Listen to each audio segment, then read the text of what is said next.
Eh, Vamos a empezar con, creo que ayer el lunes nos quedamos revisando un poco de este, de la flor, ver sala de espera, iPhone, ya se están uniendo. Bueno, somos 15 ahorita. Vamos a ver. Acuérdense que le decía el gineceo, es la parte femenina, lo del órgano reproductor de la planta, el androceo, la parte femenina.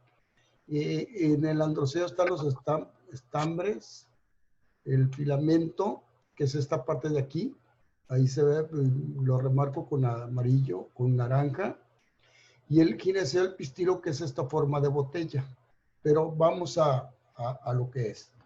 Órganos reproductores, aquí están los estambres, el estambre, el filamento o la antera. La antera es la que contiene los granos de polen. Ahorita vamos a hablar del polen, ¿sí? Entonces, el filamento sostiene y eleva la antera, o sea, esa tirita larguita que vemos en las flores a veces, ¿no? Para favorecer la dispersión. Bueno, en el caso del órgano femenino, el pistilo, que está aquí, pistilo, o sea, hay una canción de Maná que habla de las mariposas, del pistilo y esas cosas, ¿no? Tiene forma de botella y se encuentra en el centro de la flor. Y puede haber uno o varios pistilos. Consta de estigma, estilo y ovario. El estilo es el cuello, o sea, lo alargadito viene siendo esta parte del estilo, esta parte alargadita. En el fondo, pues está la que hace forma de botella. Muchas plantas contienen todas estas estructuras denominadas flores completas. Son hermafroditas por tener los órganos reproductores masculinos y femeninos. Generalmente, la flor es una hermafrodita. Pero estoy hablando, cuando yo hablo de flor, estoy hablando de angiospermas, las que tienen flores y no forman fruto. Generalmente es esa. Las gimnospermas como el pino, el abeto, el ciprés, el cedro, todos estos tienen más descubierto su flor y el aire, el viento es el que les ayuda, ¿no? Y luego dice, si falta alguna de estas partes, o sea, de todo esto del pistilo, el androceo, todo esto, se llaman flores incompletas por carecer de envolturas florales. Y aquí está, los pinos y los abetos son un ejemplo de flores incompletas. No es propiamente la flor como la conocemos nosotros, ¿no? Las flores completas son exclusivas de las angiospermas, o sea, los que dan flores y frutos, limón, mango, papaya, guayaba, etcétera, etcétera, ¿no? Las gimnospermas suelen carecer de cáliz y corola, por eso se le llaman incompletas. No porque se le haya tenido tiempos pasados, sino porque todas las que han sobrevivido hasta nuestros días están adaptadas a dispersar el polen por el viento. Ahora, ¿qué es la inflorescencia? Inflorescencias. A veces las flores se agrupan en un mismo pedúnculo adaptando diferentes formas. Por ejemplo, capítulo, espiga y umbela. Capítulo, espiga y umbela. Capítulo son esas flores que están así abiertas y planas de frente al sol. Si ustedes se fijan, el ejemplo más claro es las margaritas y el girasol. ¿Sí? Aquí en el primer diagrama está un girasol y si se fijan está abierto y está todo eso se le llama en forma de capítulo y es un tipo de inflorescencia. La espiga son las flores que se distribuyen a lo largo de un eje, como si fuera, es una espiga. Es clásico en el trigo, que es este dibujo que está aquí. El trigo se genera, la flor se va en forma de espigas. La umbela son pedúnculos florales, salen de un punto común, como que salen de un punto y empiezan a ramificarse así grande, grande, grande, Aquí está el ejemplo del ajo. Este es el ejemplo del ajo. Estas son las llamadas inflorescencias, capítulo, espiga y umbela, ¿no? Entonces viene la polinización.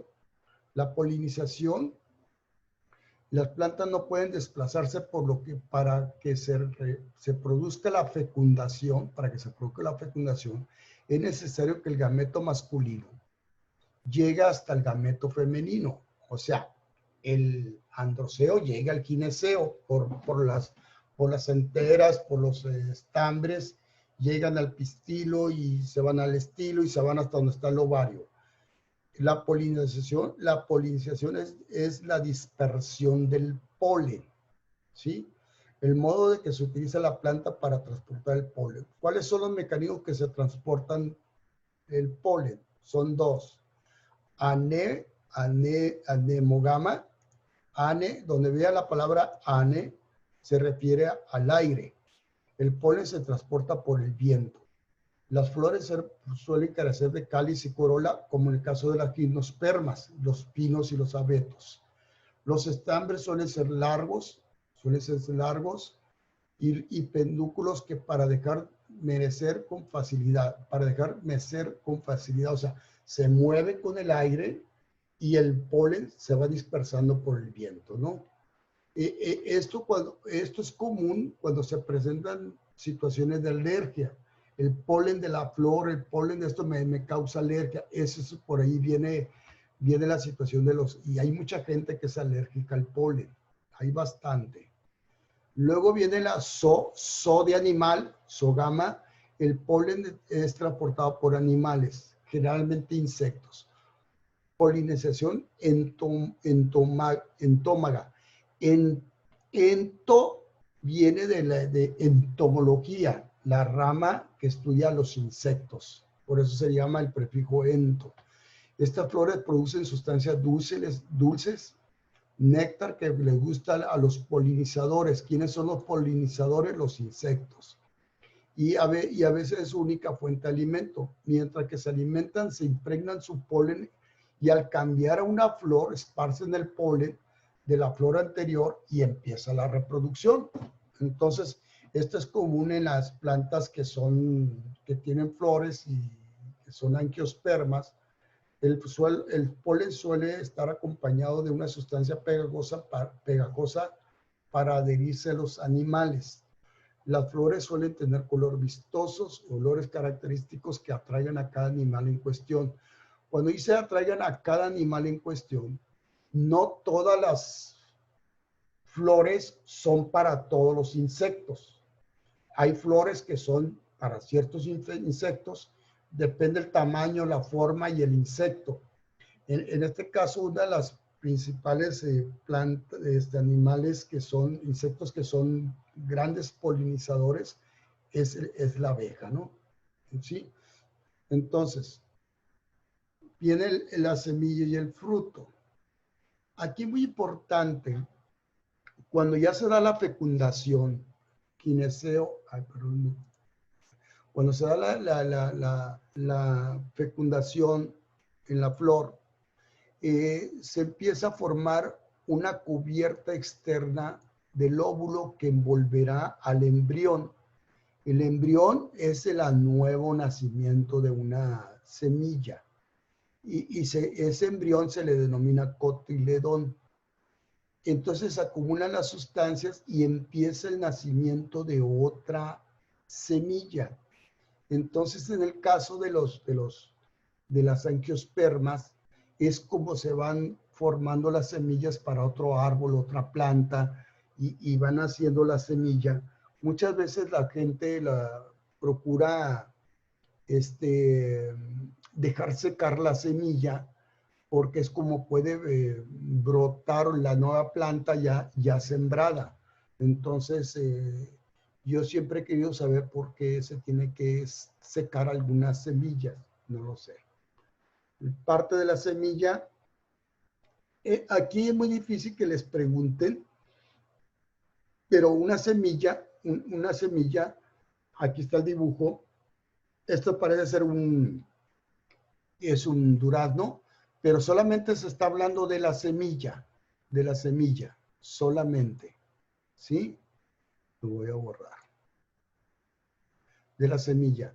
Semilla endospermo, embrión, tegumento, pero pongan la atención al embrión.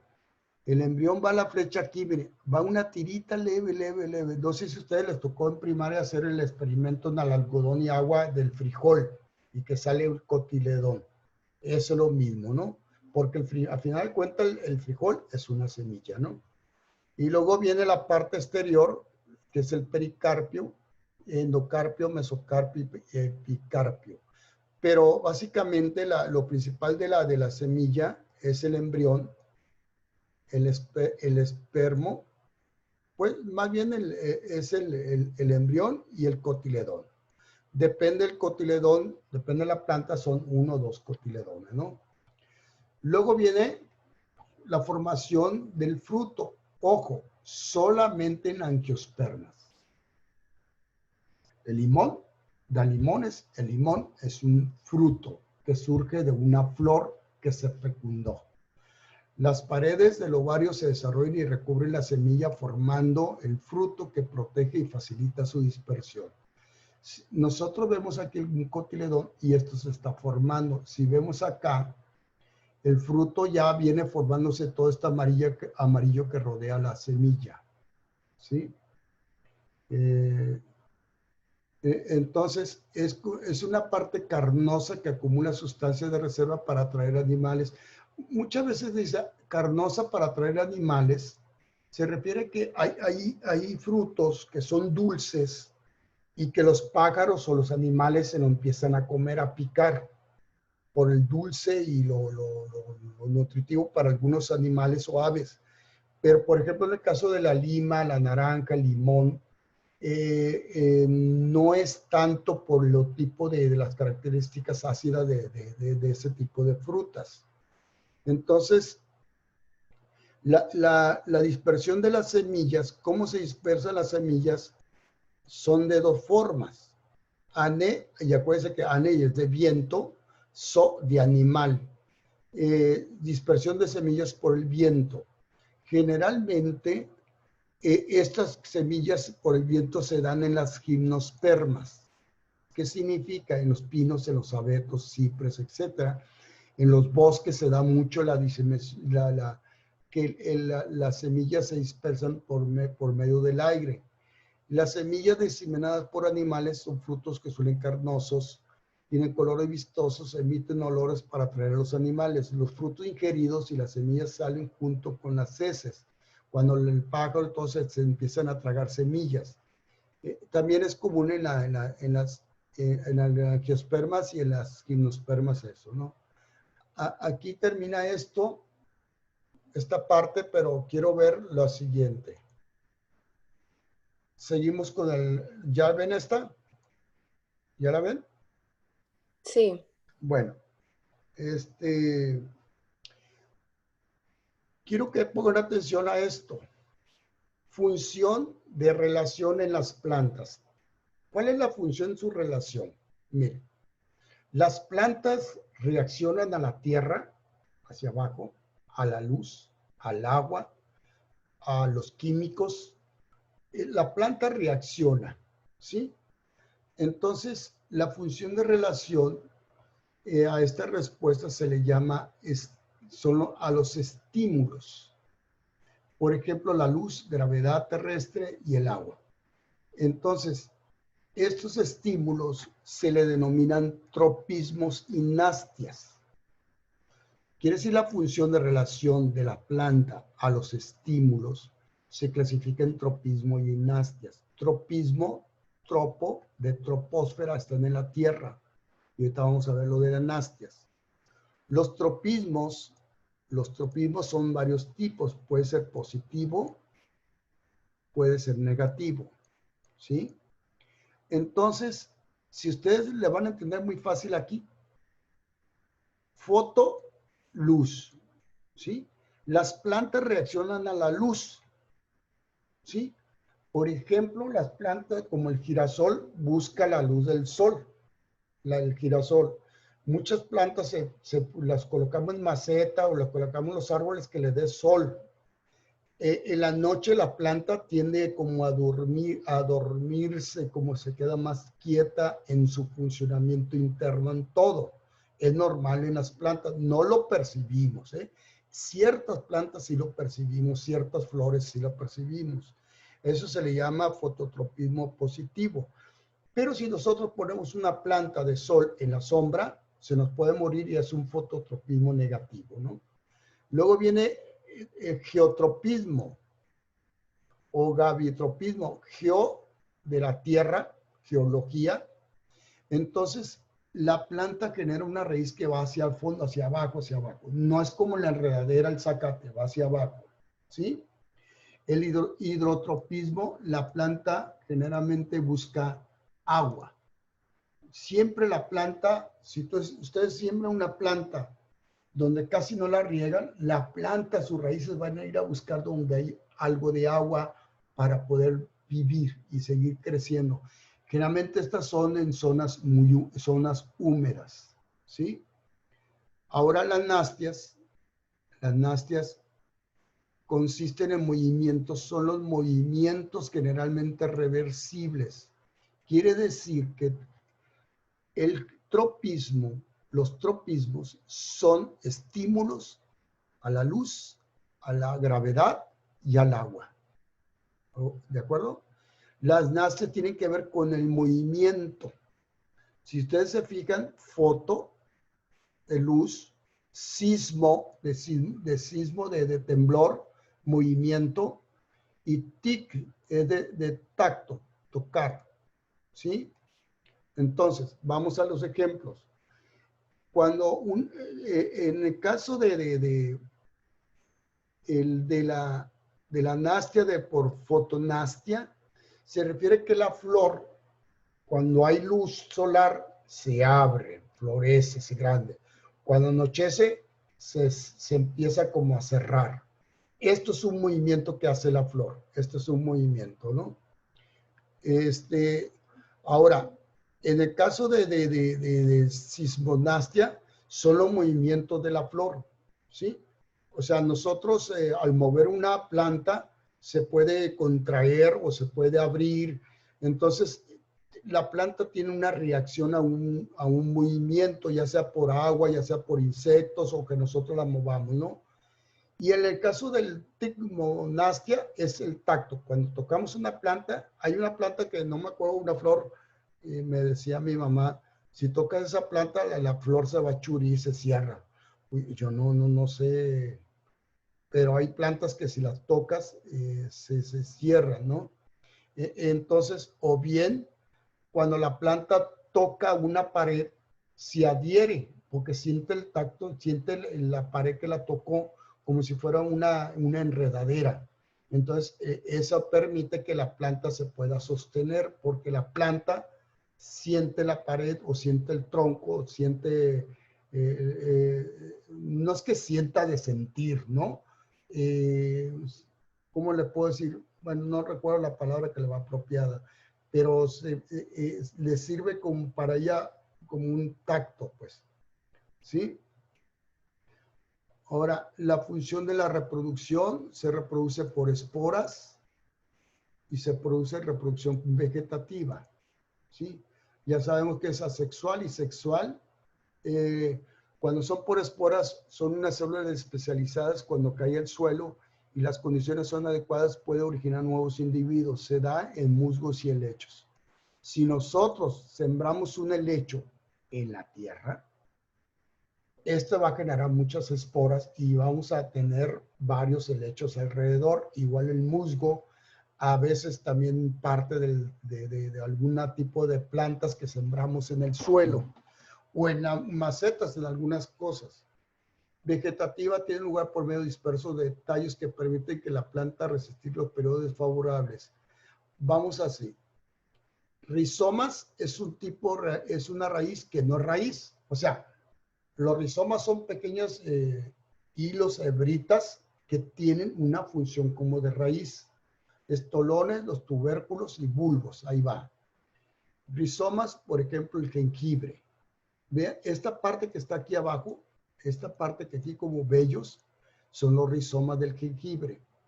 Estolones son tallos rastreros, o sea, en este caso la fresa o la sandía o la calabaza van rastreando y van creciendo, ¿sí? Si ustedes relacionan estos términos con ejemplos, se les va a facilitar mejor, ¿no? Estolones, pensar en la fresa, en la sandía, en la calabaza. Rizomas, el jengibre, incluso también el musgo, la lama, tienen rizomas. La papa son tubérculos, ¿sí? La papa, el camote también son tubérculos. Bulbo, la cebolla, la clásica cebolla, ¿no? ¿Sí? Ahora, aquí está la polinización. Este es el apunte que les voy a pasar, ¿no? Frutos y dispersión, adaptación de las plantas. Aquí está la adaptación de las plantas. Las plantas se adaptan, son tan extraordinarias la naturaleza de la planta que se adaptan a la luz, al agua y a las sales minerales. Por ejemplo, las plantas trepadoras, enredadera. Epífitas, hay plantas que nacen o se forman en un tronco de un árbol, como en el caso de la orquídea. Plantas acuáticas, aquí hay muchas. Plantas acuáticas, muchas dentro del estanque, la charca, se juntan muchas plantas, ¿no? En ambientes secos, el nopal, el cactus. Le dice chumbera, ¿no? Chumbera para nosotros le llamamos el cactus con la tuna. Plantas parásitos, el muérdago, son plantas que viven en los árboles y en cierta forma le causan daño al árbol, pero la planta sigue desarrollándose y le quitan el agua al árbol o a la planta y le quitan los nutrientes. Pues aquí dice, toman de ellos agua y sale mineral para realizar su fotosíntesis. Aquí está. Carnívoras, yo no he visto ninguna carnívora, pero he sabido que capturan insectos y los digiere parcialmente y de los que toman y otros que toman nitrógeno del medio ambiente. Yo de aquí no sé si haya una o no.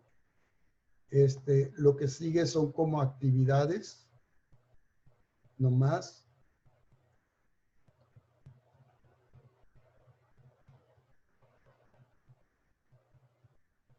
Sí. Ahora vamos a lo bueno. Sí, son actividades. Huesos y músculos. Músculos no viene como tal. El hueso tiene cartílago y tiene cierta como músculo adherido al hueso.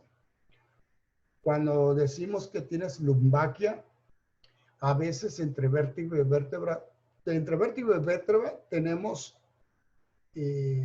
músculo, tendones, y a veces sufrimos una contractura aquí y ya no quieren meter cuchillo. Pero la contractura, a veces, como nos decimos, nos engarrotamos o nos dio calambre, esta contractura es muy fuerte. Los medicamentos deben ser muy buenos para poder ir desinflamando, y el reposo y los cuidados de movimiento son importantes. Muchos dicen es una hernia discal, que tienes dañado esto y vas con el quiropráctico, vas con el traumatólogo, te tomas radiografías y todo, y en ocasiones tiene que ver con la parte entre vértebra y vértebra, la parte muscular que no la vemos, ni la vamos a ver. Entonces, posición anatómica, somos vivíperos, bípedos, porque andamos en dos pies. Línea media, dirección, ojo con dirección en el espacio. Yo marqué estos 1, 2, 3, 4 por lo siguiente. Vamos a suponer que tú tienes un daño en una parte del hueso. Y esto lo van a usar mucho en medicina, ¿no? Y también en los órganos. En los órganos aquí falta agregar el axial, el oblicuo anterior, el sigmoide. Son muchos términos para ubicar, por ejemplo, ¿qué pasa si yo te digo? Fíjense bien. La parte superior, anterior, lateral y media del hueso fulano. ¿Qué te dije? Sepa la bola. Porque nosotros no tenemos noción de la cuestión geográfica. Es como decir aquí en Culiacán, vete al sureste y das vuelta y luego tomas hacia el noreste y te regresas y vas hacia luego al poniente y terminas en el sur. ¿Para dónde me voy? ¿Sí? Entonces vamos a ver. Por ejemplo, craneal hacia el extremo cráneo cefálico. Caudal en dirección de los pies. Caudal hacia los pies. Medial hacia la línea media. Punto. Lateral puede ser izquierda o derecha. Ventral anterior, parte superior ventral, o sea, aquí, ventral. Dorsal o posterior, atrás, en la espalda. Central profundo hacia el interior del cuerpo, central profundo hacia adentro. Periférico hacia la superficie externa del cuerpo. O sea, yo tengo un daño es hacia afuera, ¿sí? Superior e inferior son direcciones que se superponen con craneal y caudal, posicionan anatómica ventral. Proximal y distal y apical. Este concepto, este que está aquí, proximal, distal y apical. A ver, se lo voy a encargar a Ailén para la próxima sesión. Esto, ¿ya lo viste, Ailén? Sí, el proximal y distal o apical, ¿verdad? El último. Sí, sí, Okay. acá. Okay. Miren, quedan 10 minutos. El día jueves vamos a cerrar con el sistema esquelético y voy a tratar de ver el reino animal, animal y terminal esquelético, y tratar de empezar ya con razonamiento verbal. No les extrañe que el jueves y viernes tengamos triple sesión, así que aguántense porque la semana que entra es para resolver exámenes, analizar aquella hoja que les dije que me la imprimieran o que la tuvieran a la mano en foto, como ustedes quieran, y vamos a ir revisando los cuestionarios. Vamos a hacer ensayos con el SANI 2, vamos a ir trabajando esto y les voy a decir unos tips y todas estas cosas, ¿no? Esto es la semana que entra. Por eso estoy hablando que jueves y viernes a lo mejor tenemos triple sesión para razonamiento verbal. ¿Ya? Así que aguanten vara, ¿sí? Bueno, este apunte lo vamos a ir revisando y vean cavidades orgánicas. Me voy a ver cavidad orgánica, cavidad craneal, ojo con esto. Esto sí les podrían preguntar, muchachos. ¿Dónde, qué está dentro, qué protege o qué cubre la cavidad craneal? O te preguntan, la médula espinal, o bien, no la médula, el conducto espinal, porque si te ponen médula espinal, tú vas a suponer muy fácil. Si te preguntan conducto espinal, vas a dudar. Entonces, el conducto espinal está dentro de la cavidad craneal, entonces ahí te agarran, ¿sí? Ahora, cavidad torácica. Esto es muy importante, ¿no? Que ustedes sepan diferenciar, delimitar la caja torácica y el diafragma. ¿Cuál es la caja torácica aquí y el diafragma en esta parte, en esta situación de lo que le llamo el pecho? Y engloba corazón, grandes vasos, pulmones, vía respiratoria, esófago, timo, todo esto, la cavidad torácica, el tórax que le decimos. Abdominal delimita la columna vertebral, músculos abdominales, pelvis y diafragma. Ya estamos hablando de aquí hacia abajo. Cavidad peritoneal delimita el peritoneo y engloba el estómago. Retroperitoneal, aorta abdominal, riñones, vías urinarias, vaso. Pélvica, órganos genitales, vejiga. Entonces aquí están los huesos. Pero no están todos los huesos, está de una forma muy general. Parietal, maxilar, Por ejemplo, nosotros en los huesos de las manos y los huesos de los pies tenemos muchos huesos. Las costillas son bastantes pares. Sí, son 12, no, son 12 pares. En lo que le llamo la espinilla tenemos el tibia y el peroné.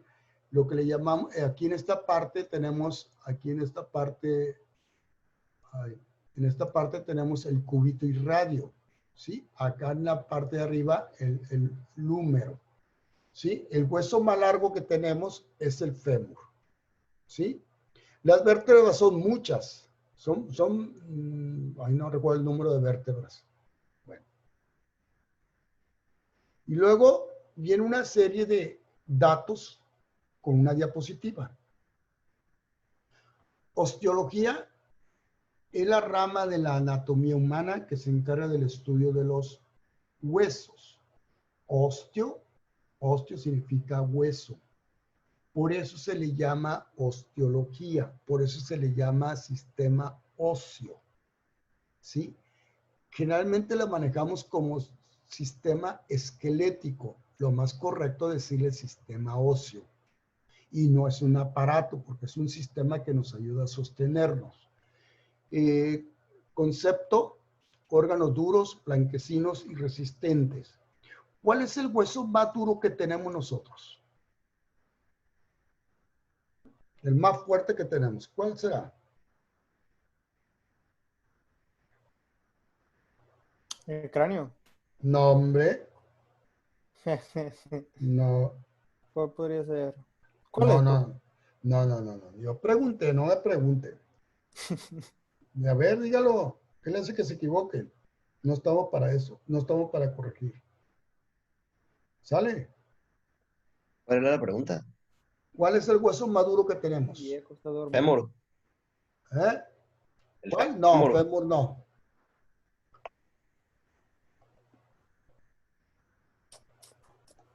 Ya le estoy haciendo señas. La mandíbula. ¿No? Antes.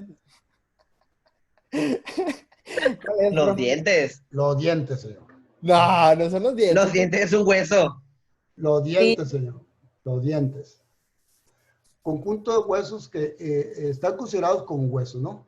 Tenemos 206 huesos. Si no, me pongan en el Google cuál es el hueso más duro o fuerte del cuerpo humano. Punto. Oiga, profe, pero Eh. si con un o sea, con un golpe, pues ya se te cae un diente, o sea, ¿qué rollo? Pues O sea, sí, pero si también si te atoras el brazo, también te lo puedes romper. Si te caes, también te puedes quebrarle la mano. o sea, es más probable quebrarte un diente que quebrarte el fémur, o sea, qué rollo. Exacto. ¿Qué rollo? Está interesante, está interesante. Ay, a ver. A ver. El compa Google de Saúl Rojo dice que es el fémur. Mire, dice el profe, el hueso más duro del cuerpo humano es el fémur, ubicado en la encima de la rodilla. Bueno, Pablito tenía razón. bueno, así lo dejamos, pues. No vamos a pelearnos por eso. Bueno, a ver. Funciones de los... Ahí, ¿dónde me quedé? Uy, no era este. Aquí está. Luego viene la palabra pendicular, tronco, columna vertebral, costillas, esternón. Aquí me vuelve a aparecer la palabra axial. Ahí tengo otro chat.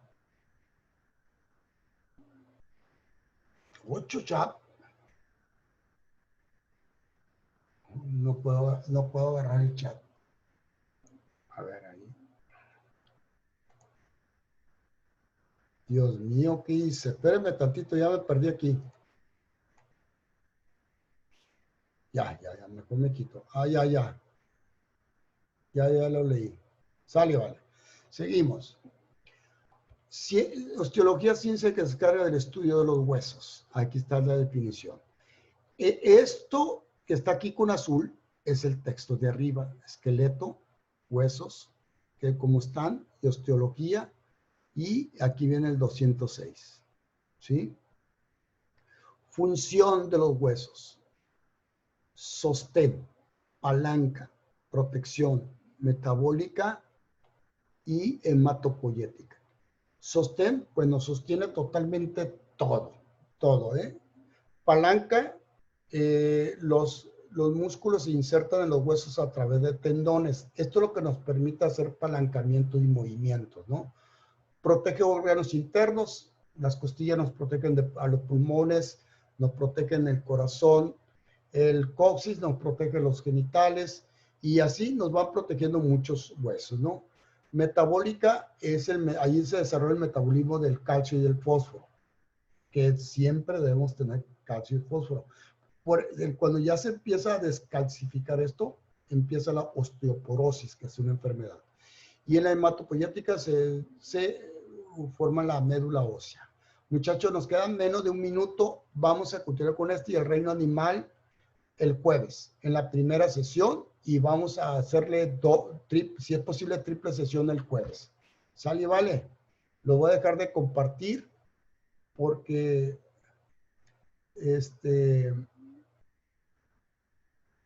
ya se va a acabar el tiempo. Nos vemos el jueves. ¿Sí? Ya está, profe, gracias. Cuídense. Cuídense mucho. Igualmente. Hay que echarle ganas. Sale.